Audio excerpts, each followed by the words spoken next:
Fatou, on a beaucoup parlé donc de la question de l'accès des femmes et des jeunes au foncier.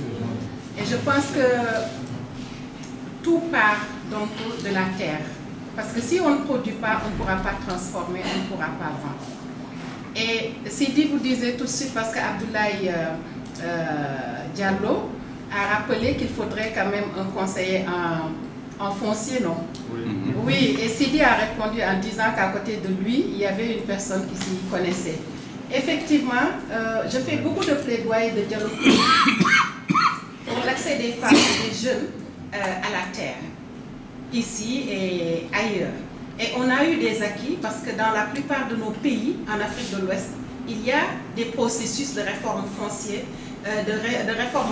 qui sont en cours. Et là, moi, j'ai fait un petit constat. Nous avons du soleil, nous avons de l'espace. La terre, les superficies de nos pays ne sont pas élastiques. Et une partie ou une bonne partie même de ces terres ne sont plus arables à cause du sel.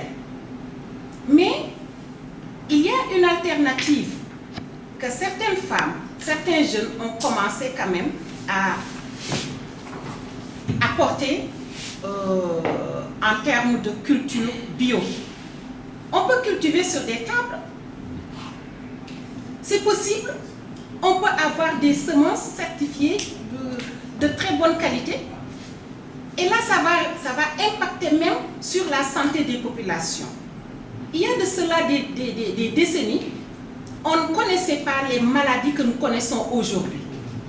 Il y a tellement d'engrais mis dans nos terres que les produits, à part l'aflatoxine, peut-être qu'il y a d'autres qui impactent notre santé. Il faudrait qu'on y réfléchisse.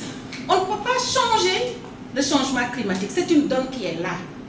Essayons de trouver ensemble des alternatives. Et c'est en cela que moi, l'initiative des femmes et des jeunes qui sont appuyés pour la plupart par la FAO à faire de la culture bio, même si c'est pour le moment à une échelle très petite, très réduite, je pense que nous gagnerons quand même à mieux l'exploiter. Parce qu'on a beaucoup d'espace encore une fois et on a du soleil. Merci.